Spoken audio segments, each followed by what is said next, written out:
राजनंदनी गोड़ छो के गोला तनी भोजपुरिया समाज के। देखिए हम निकाल बनी जा एजा गाना गावे अनिल चौधरी शिव गंगा स्टूडियो में। तो ई देखी जा स्टूडियो कितना फेमस स्टूडियो बाटे इनकरा के मतलब देखी अनिल चौधरी जी हनी यहाँ के जी प्रणाम सबके जे भी हमनी के देखा तो सबके नमस्कार प्रणाम बा। ई राजनंदिनी जी बानी यहाँ के बहुत सुंदर छठ गीत रिकॉर्ड भइल आज और वो सब सुनब जा बहुत अच्छा लगी। हम बताओ तनी कि इतना सुंदर गीत बा, बहुत सुंदर गीत बा और वो सब सुनब जा और प्यार आशीर्वाद दे जा राजनंदिनी जी के। और ताकि प्यार दुलार ऐसे हम कहते कि ताकि इनकर मनोबल ऊंचा रहे, ताकि हमेशा ये गाना गावत रहस, हमेशा मार्केट में वो सबके दर्शक के बीच में यहाँ के आवत रही नया नया गीत के। नमस्कार प्रणाम।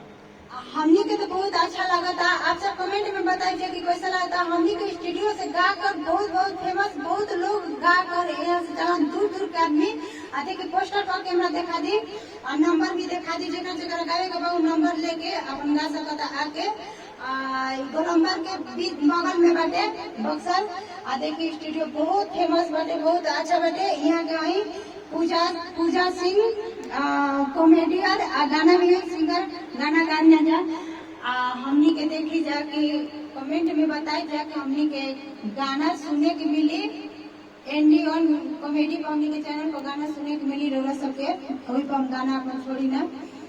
तो पूजा जी को रौरा का बोल सकते। नमस्कार प्रणाम। हम पूजा सभी भोजपुरिया समाज के गोड़ छू के गोड़ लागत तनी और हमनी के वीडियो आप सबके अच्छा लगे तो लाइक करा सब्सक्राइब करा। एगो शायरी बोल दी बोली बोली बोली। पानी में पत्थर मत मारो उसे भी कोई पीता होगा, पानी में पत्थर मत मारो उसे भी कोई पीता होगा, जिंदगी है तो हंस के जियो क्योंकि आपको भी देखकर कोई जीता होगा। वाओ ताली ताली क्या बात बहुत सुंदर। देखिए पानी पीना है तो गिलास से पियो, पानी पीना है तो गिलास से पियो, बिस्लरी में क्या रखा है। पानी पीना है तो गिलास से पियो, बिस्लरी में क्या लिखा है। प्यार करना है तो माँ बाप से करो, इस लड़के में क्या रखा है। माई हो माई हो माई हो हमके बेटे कोई के भोलई तू, एक बेर अपना करेजा से लगई तू।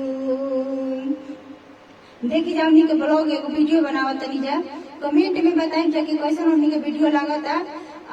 चैनल पर छुटी नंदिनी ऑफिशियल पर छुटी कमेंट में सब्सक्राइब करब जा कमेंट करब जा लाइक शेयर जरूर करब जा। हमनी के वीडियो बनानी जा लेकिन ऐसे से विदाई अगला वीडियो में फिर से मिलल जाए।